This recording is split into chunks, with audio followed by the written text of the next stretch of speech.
하나님의 심판이 끝나게 되면 처음 하늘과 처음 땅이 없어지고 새 하늘과 새 땅이 임한다는 사실, 요한계시록 21장 1절에서 살펴보았습니다. 또 내가 새 하늘과 새 땅을 보니 처음 하늘과 처음 땅이 없어졌고 바다도 다시 있지 않더라. 새 하늘과 새 땅과 함께 거룩한 성 새 예루살렘이 하늘에서부터 내려오는 환상을 보았음을 사도 요한은 요한계시록 21장 2절에서 증언하고 있습니다. 또 내가 보매 거룩한 성 새 예루살렘이 하나님께로부터 하늘에서 내려오니 그 준비한 것이 신부가 남편을 위하여 단장한 것 같더라. 바벨론 도성은 하나님의 심판을 받아 무너지게 되지만 하나님의 교회는 승리하게 될 것을 보여주는 것이 새 예루살렘 환상입니다. 이 새 예루살렘에 대한 환상을 보았던 사도 요한은 보좌에서 들려오는 음성을 통해서 하나님의 나라가 어떤 곳인지 요한계시록 21장 3절과 4절에서 기록하고 있습니다. 하나님의 나라와 관련된 말씀이기 때문에 함께 읽었으면 좋겠습니다. 시작. 내가 들으니 보좌에서 큰 음성이 나서 이르되 보라, 하나님의 장막이 사람들과 함께 있음에 하나님이 그들과 함께 계시리니 그들은 하나님의 백성이 되고 하나님은 친히 그들과 함께 계셔서 모든 눈물을 그 눈에서 닦아주시니 다시는 사망이 없고 애통하는 것이나 곡하는 것이나 아픈 것이 다시 있지 아니하리니 처음 것들이 다 지나갔음이러라. 아멘. 그 전에 말씀 띄워놔 주세요. 하나님의 장막이 함께 있다는 말씀, 하나님이 그들과 함께 계신다는 말씀, 하나님이 친히 그들과 함께 계신다는 이 말씀들을 통해서 사도 요한은 임마누엘의 약속이 성취되는 곳, 하나님이 함께 하시는 곳, 그것이 하나님의 나라여 천국임을 요한계시록에서 증거하고 있습니다. 예수님도 하나님의 나라는 여기 있다 저기 있다 말하지 못하고 하나님의 나라는 너희 안에 이미 시작이 됐다고, 하나님이 함께 하시는 곳이 그것이 천국임을 복음서에서 말씀하고 있습니다. 자, 오늘 우리가 살펴볼 본문, 천사 중 하나가 사도 요한에게 어린 양의 신부를 보여주겠다 말하면서 높은 산으로 사도 요한을 데려가는 장면이 바로 9절과 10절에 나와 있는데, 천사가 보여주고 싶은 것이 무엇일까? 9절과 10절에 답이 나와 있습니다. 일곱 대접을 가지고 마지막 일곱 재앙을 담은 일곱 천사 중 하나가 나와서 내게 말하여 이르되 이리 오라, 내가 신부 곧 어린 양의 아내를 내게 보이리라고 성령으로 나를 데리고 크고 높은 산으로 올라가 하나님께로부터 하늘에서 내려오는 거룩한 성 새 예루살렘을 보여주었습니다. 천사가 보여준 새 예루살렘은 어떤 모습일까? 오늘 11절에서 14절에 그 새 예루살렘에 대한 모습이 기록이 되어 있습니다. 하나님의 영광이 있어 그 성의 빛이 지극히 귀한 보석 같고 벽옥과 수정같이 맑더라. 크고 높은 성곽이 있고 12문이 있는데 문에 12천사가 있고 그 문들 위에 이름을 썼으니 이스라엘 자손 12지파의 이름들이라. 동쪽의 세 문, 북쪽의 세 문, 남쪽의 세 문, 서쪽의 세 문이니 그 성곽의 성의 성곽에는 12기초석이 있고 그 위에는 어린 양의 12사도의 이름이 있더라. 새 예루살렘의 크기는 어느 정도일까? 이 사도 요한은 오늘 본문 15절부터 17절에서 새 예루살렘 성의 규모를 기록하고 있습니다. 내게 말하는 자가 그 성과 그 문들과 성곽을 측량하려고 금 갈대자를 가졌더라. 그 성은 네모가 반듯하여 길이와 너비가 같은지라. 그 갈대자로 그 성을 측량하니 12,000 스타디온이요 길이와 너비와 높이가 같더라. 그 성곽을 측량하며 144규빗이니 사람의 측량 곧 천사의 측량이라. 새 예루살렘이 얼마나 아름다운지 각종 보석으로 꾸며져 있음을 오늘 18절부터 21절에서 보여주고 있습니다. 그 성곽은 벽옥으로 쌓였고 그 성은 정금인데 맑은 유리 같더라. 그 성의 성곽의 기초석은 각색 보석으로 꾸몄는데 첫째 기초석은 벽옥이요, 둘째는 남보석이요, 셋째는 옥수요, 넷째는 녹보석이요, 다섯째는 홍마노요, 여섯째는 홍보석이요, 일곱째는 황옥이요, 여덟째는 노곡이요, 아홉째는 담황옥이요, 열째는 비치옥이요, 열한째는 청옥이요, 열두째는 자수정이라. 그 12문은 12진주니 각 문마다 한 개의 진주로 되어 있고 성의 길은 맑은 유리 같은 정금이더라. 자, 그런데 이 새 예루살렘 성 안에서 사도 요한은 성전을 보지 못했다고 증언하면서 그 이유가 하나님과 어린 양이신 예수 그리스도가 성전이 되시기 때문임을 오늘 22절에도 고백하고 있는데, 22절 중요한 말씀입니다. 함께 읽겠습니다. 성 안에서 내가 성전을 보지 못하였으니 이는 주 하나님 곧 전능하신 이와 및 어린 양이 그 성전이심이라. 아멘. 새 예루살렘에는 하나님의 영광이 임재하시기 때문에 만국의 사람들이 그 영광의 빛 가운데로 다니게 됨을 사도 요한은 23절 24절에서 전해주고 있습니다. 그 성은 해나 달의 비침이 쓸데없으니 이는 하나님의 영광이 비치고 어린 양이 그 등불이 되심이라. 만국이 그 빛 가운데로 다니고 땅의 왕들이 자기 영광을 가지고 그리로 들어가리라. 자, 이 새 예루살렘에 하나님의 영광으로 충만한 새 예루살렘에 누가 들어갈 수 있을 것이냐? 생명책의 그림이 기록된 자들만 들어갈 수 있음을 오늘 26절 27절에서 말씀하고 있는데요, 오늘 말씀의 마지막 부분입니다. 함께 읽습니다. 사람들이 만국의 영광과 존귀를 가지고 그리로 들어가겠고 무엇이든지 속된 것이나 가증한 일 또는 거짓말하는 자는 결코 그리로 들어가지 못하되 오직 어린 양의 생명책에 기록된 자들만 들어가리라. 아멘. 자, 우리는 본문을 통해 몇 가지 질문을 던질 수 있습니다. 사도 요한이 보았던 거룩한 성 새 예루살렘에 대한 환상이 무엇을 의미하는가? 12문과 12기초석이 있다고 하는데 그것이 있는 이유가 무엇이냐? 새 예루살렘의 길이와 너비와 높이가 같은 이유가 무엇일까? 이러한 질문들을 본문 속에 함께 던지며 묵상하실 때 성령께서 우리를 진리 가운데 인도하셔서 이 말씀의 깊이를 깨닫게 해주시고 그 깨달음 우리에게 또 많은 말씀의 은혜와 소망으로 다가올 수 있기를 주님의 이름으로 축원합니다. 자, 첫째 메시지 중요합니다. 하나님은 택하신 백성을 누구보다도 보배롭고 존귀히 여기신다는 사실, 본문이 전해주는 첫 번째 메시지입니다. 자, 9절과 10절 보시면 천사 중 하나가 사도 요한에게 어린 양의 신부를 보여주겠다 말하면서 높은 산으로 데려가는 장면이 나옵니다. 7 대접을 가지고 마지막 7 재앙을 담은 7 천사 중 하나가 나와서 말하기 시작합니다. 오라, 내가 신부 그 어린 양의 아내를 내게 보이라 하고 성령으로 사도 요한을 데리고 높은 산으로 올라가 하늘에서 내려오는 거룩한 성 새 예루살렘을 보여주고 있습니다. 이 장면을 요한계시록 17장 1절과 3절과 비교해 보면 요한계시록이 무엇을 보여주고자 하는 책인가를 알 수 있습니다. 자, 제가 말씀 읽어봅니다. 또 7 대접을 가진 7 천사 중 하나가 와서 내게 말하 이르되 이리로 오라. 여기까지는 똑같죠? 많은 물 위에 앉은 큰 음녀가 받을 심판을 내게 보이리라. 3절 성령으로 나를 데리고, 여기까지는 똑같죠? 높은 산이 아니라 광야로 데려갔습니다. 내가 보니 여자가 붉은 빛 짐승을 탔는데 그 짐승의 몸에는 하나님을 모독하는 이름들이 가득하고 7 머리와 10뿔이 있음을 사도 요한이 보았습니다. 자, 천사가 사도 요한에게 무엇을 보여주겠다 말하고 있습니까? 요한계시록 17장에서는 음녀 바벨론이 받을 심판에 대하여 보여주겠다 말하고 있고, 본문에서는 어린 양의 신부를 보여주겠다 말하고 있습니다. 차이가 있죠?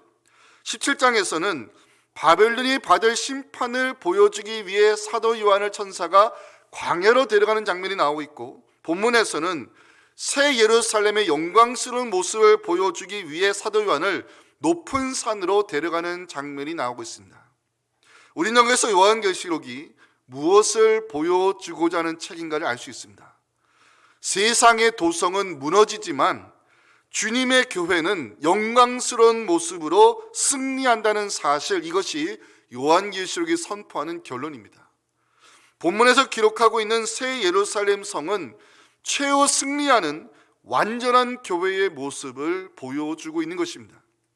자, 사도 요한이 보았던 새 예루살렘의 모습을 이제 구체적으로 살펴보기 원합니다. 첫째는 하나님의 영광으로 충만한 새 예루살렘을 보았습니다. 자, 11절 보시면 하나님의 영광이 있어 그 성의 빛이 지극히 귀한 보석 같고 벽옥과 수정같이 맞더라. 새 예루살렘이 빛나고 아름다운 이유가 뭡니까? 하나님의 영광이 충만히 임재해 있기 때문에 그렇습니다. 잘 들으세요. 교회는 자체적으로 빛을 내는 기관이 아닙니다. 교회가 거룩한 빛을 발하기 위해서는, 교회가 아름다운 믿음의 공동체가 되기 위해서는 무엇보다 하나님의 영광이 임재하는 교회가 되어야 되는 것입니다. 주의 백성들이 세상에 들어가 빛을 발휘할 수 있을까요? 불가능합니다. 주의 백성들이 세상에 들어가 거룩한 빛을 발휘하기 위해서는 하나님의 영광이 우리 가운데 임재해야 된다는 것입니다. 이를 이사야 60장 1절에 이렇게 말씀합니다. 일어나라, 빛을 발하라. 이는 내 빛이 이르렀고 여호와의 영광이 내 위에 임하였기 때문에 너희가 세상에 들어가 거룩한 빛을 발휘할 수 있음을 성경은 말씀하고 있습니다. 중요한 것은 새 예루살렘은 바로 하나님의 영광으로 임재가 충만한 거룩한 빛나는 교회임을 사도 요한은 지금 우리에게 증언하고 있습니다. 두 번째, 새 예루살렘은 12문과 12기초석이 있음을 사도 요한이 증거하고 있는데요. 새 예루살렘의 12문, 그 12문 위에 이스라엘 12지파의 이름이 새겨져 있음을 오늘 본문이 보여주고 있습니다. 이 말씀의 의미를 우리가 이해하기 위해서는 우리가 보아야 될 구약의 말씀이 있습니다. 에스겔 48장 31절 띄워주세요. 에스겔이 보았던 환상입니다. 그 성읍의 문들은 이스라엘 지파들의 이름을 따를 것인데 예루살렘 성이 회복되는 날 예루살렘 성읍의 문들에는 이스라엘 지파들의 이름이 새겨져 있음을 에스겔이 보았습니다.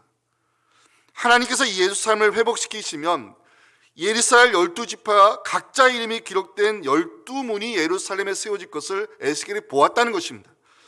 이게 오늘 에스겔 선지자가 예고했던 그 말씀이 오늘 본문 12절 그리고 13절에서 성취가 되고 있습니다. 무엇보다 12절 보시면 크고 높은 성곽이 있고 12문이 있는데 문에 12천사가 있고 그 문들 위에 이름을 썼으니 이스라엘 자손 12지파의 이름들이라. 이 새 예루살렘이 회복되는 날, 즉 하나님의 나라가 임하게 되는 날이 되면 이스라엘 12지파 이름이 새겨진 문들이 세워지게 됨을 에스겔 선지자가 보았고, 그 에스겔 선지자가 보았던 그 환상의 말씀이 오늘 본문 12절에서 성취되고 있음을 사도 요한이 보여주고 있습니다. 또한 새 예루살렘에는 12기초석이 있는데 그 기초석에는 12사도의 이름이 새겨져 있음을 14절에서 보여주고 있어요. 그 성의 성곽에는 12기초석이 있고 그 위에는 어린 양의 12사도의 12이름이 있더라. 기초석에 12사도의 이름이 새겨진 것이 무엇을 의미할까요?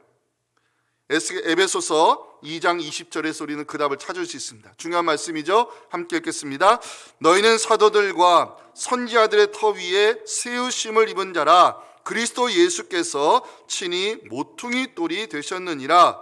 기초석에 12사도의 이름이 기록되어 있는 것은, 교회라는 곳은 복음의 터 위에 세워지는 말씀의 집이요, 교회는 복음을 선포해야 될 거룩한 사명이 있음을 요한계시록은 우리에게 말씀하고 있는 것입니다.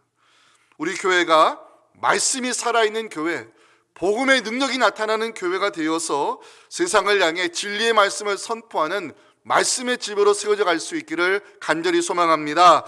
우리는 여기서 이제 질문을 던질 수 있습니다. 새 예루살렘이 최후에 완성될 교회를 상징한다면 12문에 새겨진 12지파의 이름과 12기초석에 있는 12사도의 이름은 도대체 무엇을 의미하느냐 질문을 던질 수 있습니다. 12지파가 구약의 교회를 가리킨다면 12사도는 신약의 교회를 의미한다 말할 수 있습니다. 새 예루살렘은 구약 교회와 신약 교회가 어우러진 하나님의 백성을 상징하는 것으로 이것을 증명하는 것이 오늘 본문 17절에 나오는 성곽의 크기입니다. 17절 보시면 천사가 측량한 새 예루살렘 성곽의 크기를 144규빗으로 알려주고 있습니다.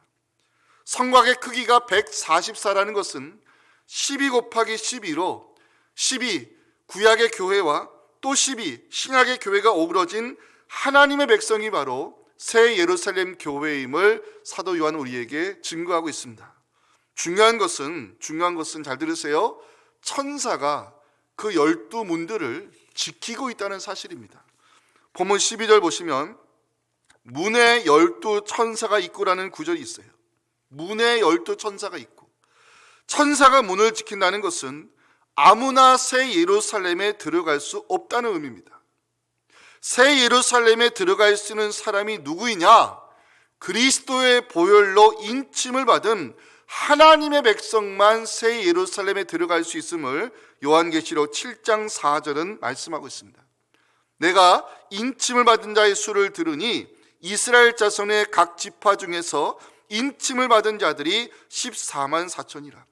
14만 4천, 구약의 교회를 상징하는 이스라엘 12지파와 신약의 교회를 상징하는 12사도, 그리고 군대의 단위를 가리키는 천을 곱한 숫자가 14만 4천입니다. 새 예루살렘, 아무나 들어갈 수 있는 곳이 아니라 그리스도의 보혈로 인침을 받은 하나님의 백성만 들어갈 수 있음을 요한계시록은 보여주고 있습니다. 세 번째, 새 예루살렘 성곽의 크기와 재료에 대한 말씀인데 15절 보시면 천사가 새 예루살렘의 크기를 측량하는 모습을 보여주고 있어요. 내게 말하는 자가 그 성과 그 문들과 성곽을 측량하려고 금 갈대잔을 가졌더라. 자, 새 예루살렘의 크기에 대해서 16절이 기록하고 있는데 16절에 중요한 메시지가 숨겨 있습니다. 16절 말씀을 여러분들 읽어주면 좋겠습니다. 시작. 그 성은 네모가 반듯하여 길이와 너비가 같은지라.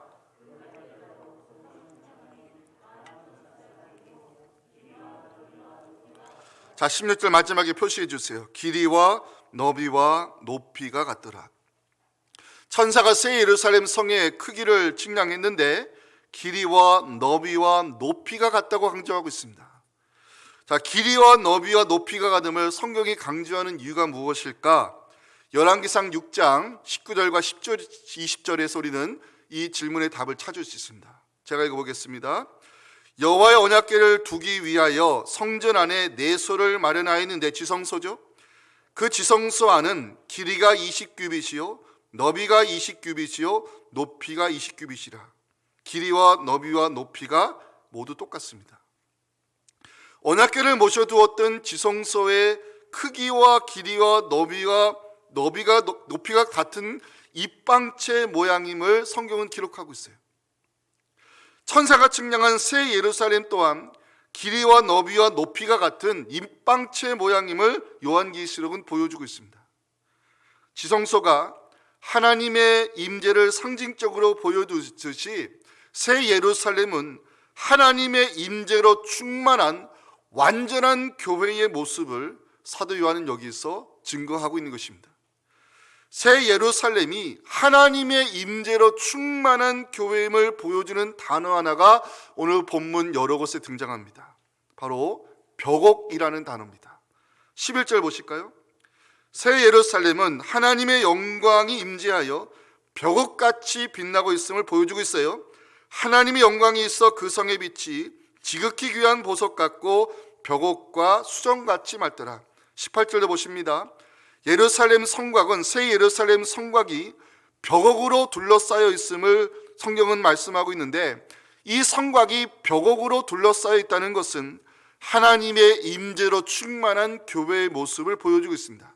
마지막으로 성곽의 기초석은 각종 보석으로 꾸며져 있는데 첫째 기초석이 벽옥임을 오늘 본문 19절은 보여주고 있습니다.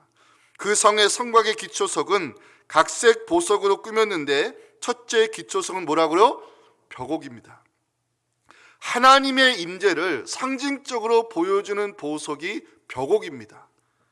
목사님 너무 일방적 해석 아닙니까? 그렇지 않습니다. 이것을 증명하는 구절이 요한계시록 4장 3절의 말씀입니다. 전능하신 하나님께서 앉아 계신 그 하늘의 보좌의 모양이 벽옥 같다라고 사도 요한 우리에게 증거하고 있습니다. 벽옥은 하나님의 임재를 상징적으로 보여주는 중요한 보석입니다. 새 예루살렘이 구약의 교회와 신약교회가 어우러진 하나님의 백성, 즉 완전한 교회의 모습을 보여주고 있다면 새 예루살렘의 성곽과 기초석이 벽옥으로 꾸며진 이유가 무엇일까요? 하나님은 택하신 주의 백성을 보석같이 귀하게 여기심을 사도 요한 여기서 우리에게 중요한 메시지를 선포하고 있는 것입니다. 그 증거로 성곽의 기초석 모두 다 각색 보석으로 꾸며져 있음을 오늘 본문 19절 20절에서 보여주고 있습니다. 그 성곽의 기초석은 각색 보석으로 꾸몄는데 하나님 임재를 상징하는 그 벽옥이 첫째 기초석을 시작으로 그 12기초석 모두 다 각색 보석으로 꾸며져 있습니다. 사랑하는 성도 여러분, 하나님께서 택하신 백성은 누구보다도 보배롭고 존귀 여기신다는 사실, 이사야 44장 3장 4절은 말씀하고 있습니다. 네가 내 눈에 보배롭고 존귀하며 내가 너를 사랑하였은즉. 사랑하는 성도 여러분, 하나님은 택하신 백성을 보배롭고 존귀 여기시며 누구보다도 사랑하시다는 말씀을 믿으시기 바랍니다. 부족한 우리를 존귀 여기시는 하나님께서 우리에게 들려주시는 말씀이 있습니다. 제가 마음이 울적할 때마다 묵상하며 많은 위로와 참 은혜를 받는 말씀인데 대표적인 말씀이죠. 이사야 43장 1절에서 3절 말씀을 함께 읽겠습니다. 시작. 야곱아, 너를 창조하신 여호와께서 지금 말씀하시느니라. 이스라엘아, 너를 지으신 이가 말씀하시느니라. 너는 두려워하지 말라. 내가 너를 구속하였고 내가 너를 지명하여 불렀나니 너는 내 것이라. 네가 물 가운데로 지날 때에 내가 너와 함께할 것이라. 강을 건널 때에 물이 너를 침몰하지 못할 것이며 네가 불 가운데로 지날 때에 타지도 아니할 것이요 불꽃이 너를 사르지도 못하리니 대전하는 여호와 내 하나님이요 이스라엘 거룩한 이요 내 구원자임이라. 내가 애굽을 너의 성량물로 구스와 스바를 너를 대신하여 주었노라. 아멘. 택하신 백성을 누구보다 보배롭고 존귀 여기시는 하나님, 그 하나님이 나의 모든 것 되심을 고백하는 우리의 믿음 될 수 있기를 주님의 이름으로 축원합니다. 자, 마지막 메시지입니다. 성도는 진정한 감사의 제목을 가지고 하나님을 자랑하며 살아야 한다는 사실, 본문이 전해주는 마지막 메시지입니다. 사도 요한이 새 예루살렘 성 안을 보게 되는데 충격적인 장면을 보게 되었습니다. 새 예루살렘 성 안에는 성전이 없다는 사실, 22절에서 고백하고 있습니다. 성 안에서 내가 성전을 보지 못하였으니 이는 주 하나님 곧 전능하신 이와 및 어린 양이 그 성전이심이라. 예루살렘을 가리켜 이스라엘 사람들은요, 홀리 시티, 거룩한 성이라 불렀습니다. 거룩한 성이라 부르는 이유가 있죠. 예루살렘에는 하나님의 임재를 상징하는 성전이 세워졌기 때문에 그렇습니다. 그런데 사도 요한은 새 예루살렘 성 안에서 성전을 보지 못했다고 증언하고 있습니다. 자, 이것이 무엇을 의미하는가? 세 가지 의미를 함께 생각하며 오늘 말씀을 마무리하겠습니다. 첫째는 말씀의 성취입니다. 예수님께서 수가성 여인과 예배와 관련된 대화를 나누실 때 요한복음 4장 20절 21절에서 이런 말씀을 하신 적이 있어요. 우리 조상들은 이 산에서 예배하였는데 당신들의 말은 예배할 곳이 예루살렘에 있다 하더이다. 예수께서 말씀합니다. 여자여, 내 말을 믿으라. 이 산에서도 말고 예루살렘에서도 말고 너희가 아버지께 예배할 때가 이르게 될 것을 선포하셨어요. 수가성 여인이 예배 드리는 장소를 강조하고 있을 때 예수님은 장소가 중요한 것이 아니라 아버지께 진정한 예배 드리는 때가 이르게 될 것을 예언하셨습니다. 이 말씀이 성취되는 현장을 사도 요한은 22절에서 성전을 보지 못하였으며 하나님과 어린 양이신 예수 그리스도가 성전 되심을 고백하며 예수님의 말씀이 성취되었음을 우리에게 보고하고 있습니다. 두 번째는 완전한 예배입니다. 제가 말씀드렸죠. 이스라엘 사람들이 예루살렘을 거룩한 도성으로 부르는 이유는 성전이 세워졌기 때문에 그렇습니다. 이스라엘 사람들은 성전을 바라보며 하나님의 임재를 느껴왔고 이스라엘과 함께 하시는 임마누엘 하나님을 의식하며 살아왔습니다. 그런데 이스라엘이 바벨론 제국의 침략을 받고 성전이 불타게 됐을 때 남유다 사람들은 하나님의 임재가 떠남을 느끼며 불안과 고통의 시간을 보내야 했습니다. 바벨론 포로 생활을 마치고 남유다 자손들이 예루살렘에 돌아와 가장 먼저 했던 일이 뭡니까? 기초석을 세우고 성전을 세우는 일이었습니다. 그만큼 이스라엘 사람들에게는 눈에 보이는 성전이 얼마나 중요한 위치를 차지하는가를 구약은 보여주고 있습니다. 자, 그런데 하나님의 나라가 임하면 눈에 보이는 성전이 사라진다는 사실, 사도 요한이 증거하고 있습니다. 불완전한 세상에서는 하나님의 임재를 상징하는 눈에 보이는 성전이 중요하겠지만, 새 예루살렘에서는 하나님과 예수 그리스도가 성전이 되시기 때문에 하나님의 임재를 충만히 느낄 수 있는 완전한 예배를 드릴 수 있음을 요한계시록은 말씀하고 있습니다. 마지막 세 번째는 예배자입니다. 누가 새 예루살렘에 들어가 하나님의 임재를 충만히 느끼는 완전한 예배자로 설 수 있을 것이냐, 우리 모두의 관심이 될 수밖에 없습니다. 먼저 사도 요한은 새 예루살렘에 가면 해와 달이 쓸데없고 하나님의 영광을 보게 될 것을 23절에서 전해주고 있습니다.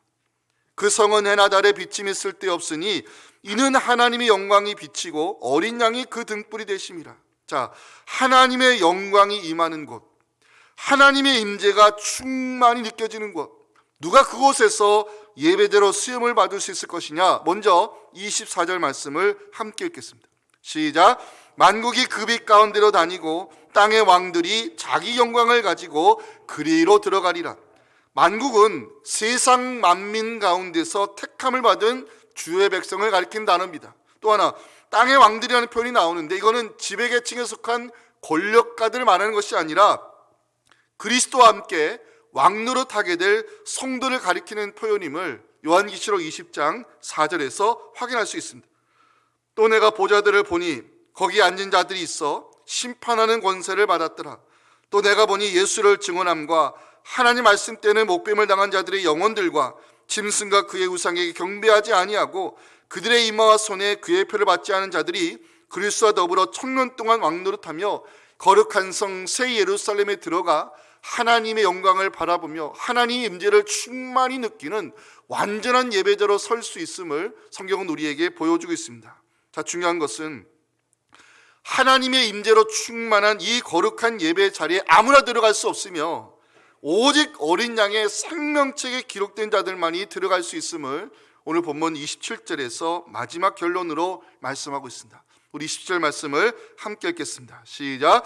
무엇이든지 속된 것이나 가증한 일 또는 거짓말한 자는 결코 그리로 들어가지 못하되 오직 어린 양의 생명책에 기록된 자들만 들어가리라. 아멘. 이제 말씀을 맺고자 합니다. 오늘 본문의 말씀을 좀 묵상하며 전 개인적으로 중요한 사실을 깨닫게 됐습니다. 택함받은 주의 백성은 진정한 감사의 제목을 가지고 하나님을 자랑하며 살아야 한다는 메시지였습니다. 코로나 시국에 많은 사람들이 마스크를 쓰고 다니고 우울한 마음을 가지고 살아가고 있지만 하나님의 택하심을 받은 우리는 감사의 마음을 가지고 하나님을 자랑하며 살아야 됨을 여러분 꼭 기억하시고 우리가 평생에 하나님께 드려야 될, 고백해야 될 감사의 제목 5가지를 우리 모두의 감사의 고백으로 읽으며 오늘 말씀을 마무리하도록 하겠습니다. 우리 5가지 감사의 제목을 함께 읽겠습니다. 시작. 아무 자격 없는 우리를 그리스도의 보혈로 인쳐주시고 구속의 은총 누리게 하심에 감사드립니다. 흠이 많은 우리를 그리스도의 신부로 부르셨음에 감사합니다. 누구보다도 우리를 보배롭고 존귀 여겨주심에 감사드립니다. 우리의 이름을 생명책에 기록하여 주심에 감사드립니다. 아무나 들어갈 수 없는 천국의 문을 우리를 위하여 열어주시고 예배대로 세워주심에 감사드립니다. 아멘. 이 말씀 듣는 우리 모두 세상의 헛된 것들을 자랑하는 사람들이 아니라 진정한 감사의 제목을 가지고 하나님을 자랑하는 우리 모두가 될 수 있기를 주님의 이름으로 축원합니다. 우리